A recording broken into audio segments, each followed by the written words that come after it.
Bercy était comble et cette fois-ci on va sur la finale difficulté homme avec Manu Romain, le français. C'est le premier qu'on va voir à l'image. C'est la première finale pour lui dans un grand championnat international. Et c'est sa première finale dans un championnat. Il a déjà fait quelques finales de Coupe du Monde. Manu Romain, c'est un petit peu l'espoir en fait, de l'escalade difficulté française qui en ce moment chez les hommes en tout cas se cherche un peu.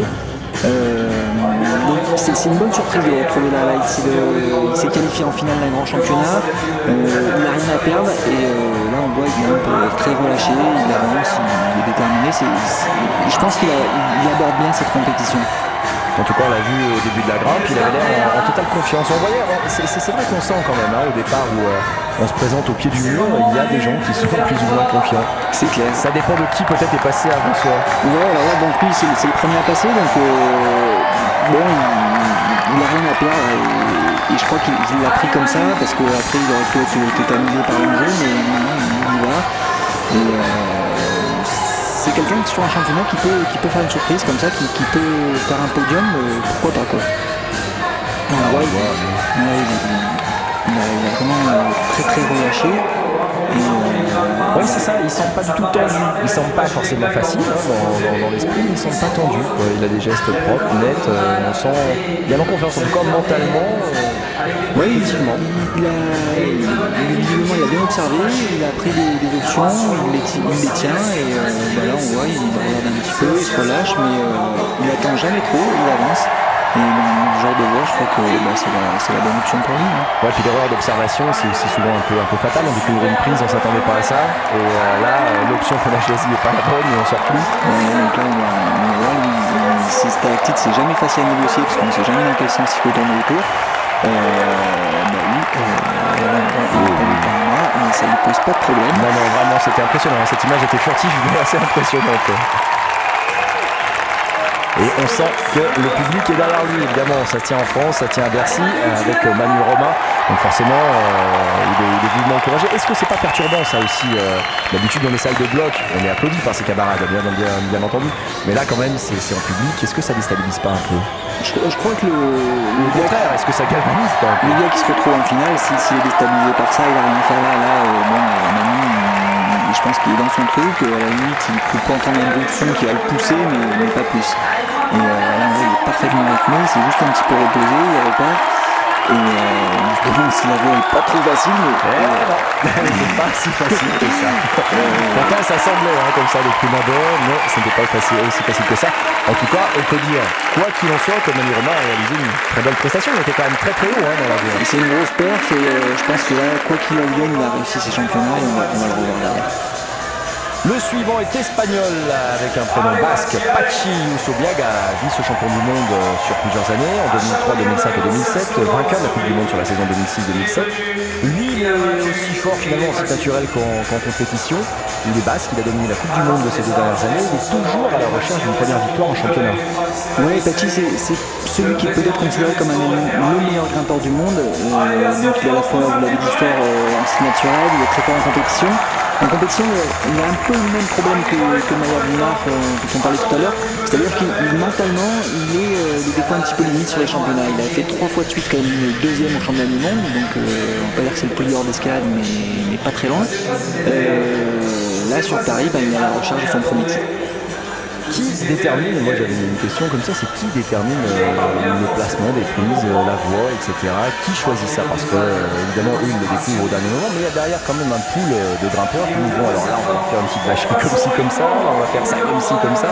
Comment ça marche ça? Alors en fait derrière c'est vrai, il y a une équipe qu'on appelle bourreurs, en fait, donc c'est souvent d'anciens grimpeurs de haut niveau qui ont un rôle très important puisque c'est eux qui tracent les voies, c'est eux qui par rapport au mur mettent les prises au bon endroit pour faire des voies qui soient à la fois très difficiles mais suffisamment quand même faciles pour que les grimpeurs puissent monter dedans et suffisamment difficiles pour que ça fasse un classement. Donc là, et que ça donne du spectacle. Et que ça donne du spectacle. Là. Donc on voit Patxi là, il a l'air bien. La dalle du bas lui a pas posé de problème. Dans le surplomb, il est plutôt bien relâché. C'est pas tout à fait le même style que Manu Romain. On voit il prend plus son temps. Il a plus la marge physique aussi, c'est sûr. A priori, il a pas l'air trop mal. On le sent là, il est bien, on voit quand même tous les muscles qui travaillent. Ah, il a choisi une petite rotation, c'est ça, on disait, on ne sait jamais comment passer autour des stalactites. C'est exactement ça, donc là il a tourné un petit peu avant de trouver le bon sens. Donc probablement qu'il avait sur les repérages pris une autre option à la base. Ça peut venir des repérages, ça peut venir aussi sur le moment, même si aussi fort qu'ils soient en lecture, ils sont pas toujours quand même, ils n'arrivent pas toujours à dire exactement ce qui va se passer dans la voie, donc il faut se réadapter en permanence. Donc là on voit il arrive sur la deuxième stalactite, là il Manu s'est bien débrouillé puisqu'il n'a pas trop hésité. Là on voit que Pachi lui prend plus son temps. Encore une fois, c'est aussi une question de marche physique. Pachi, c'est un grimpeur qui a énormément de continuité. Et il a mis un tout petit coup d'œil sur la stalactite, on l'a vu. Ouais, il a bien mémorisé à l'observation. Et là, on voit qu'il n'arrive pas à tourner aussi bien que Manu. C'est moins net. Parce que Manu va nous créer la grosse surprise. Pachi, là, il hésite pas mal. Ah oui, il est revenu sur ses pas. Il va peut-être opter pour une autre option. Oui, non. Et alors, on peut voir une planche complète. Je peux vous dire que les prises qu'il y a dans c'est pas des graves. Ah, ça a plu au public. Cette base a plu au public. Ça, voilà, donc là, on voit qu'il ne fait pas du tout la même méthode que Manu Romain. On croit qu'il va faire un nœud, mais non, il s'en sort. Et on voit la presse qu'il a à droite, là, c'est pas gros. Hein. Et du coup, il enchaîne. Ouais, il est sur 3 doigts à peine. Hein. Ouais, il a un petit crochet de pointe. Mais il a vraiment une continuité hallucinante parce que là, il a enchaîné une section très dure et il se repose sur de toutes petites prises. On sent il hésite là quelque part. Hein. Ouais, là ça l'a un peu déstabilisé la stalactite. Peut-être que dans sa tête il commence à se poser des questions. Il se rappelle qu'il est en championnat qu'il n'a jamais gagné, on ne sait pas. Mais ça va, il repart bien. Là, oui, là d'un coup d'un seul, il a rebondi effectivement. Là donc il arrive à la section où Manu est tombé. Pachi Usobiaga, s'il passe là, il serait devant. Forcément devant Manu Romain. Il arrive à faire au moins quelques prises de plus. Donc là on voit. C'est là où on voit que la marge qu'il a en continuité, il nous permet de temporiser, de se reprendre. Bon, faut pas qu'il oublie d'accélérer, mais là quand même, on voit que c'est pas le même niveau physique. Pas le même en tout cas. Il joue pas, en tout cas. Là, on sent que la Malaisie devient presque quasiment attique. Complètement. Il passe devant Manu. Oui, de peu, mais ça suffit. Là, il n'y aura pas ex-aequo. Là, il n'est pas ex-aequo. On va voir ce qu'il fait là. Et il touche la rouge. Donc là, c'est pour le moment le premier classement provisoire. Est-ce que ça va suffire? On va voir. Il reste des sérieux clients derrière, notamment notre espagnol, Ramon Julian Puigblanque. Ouais, exactement. C'est ça. Je le fais presque. Ouais. Je le fais presque bien.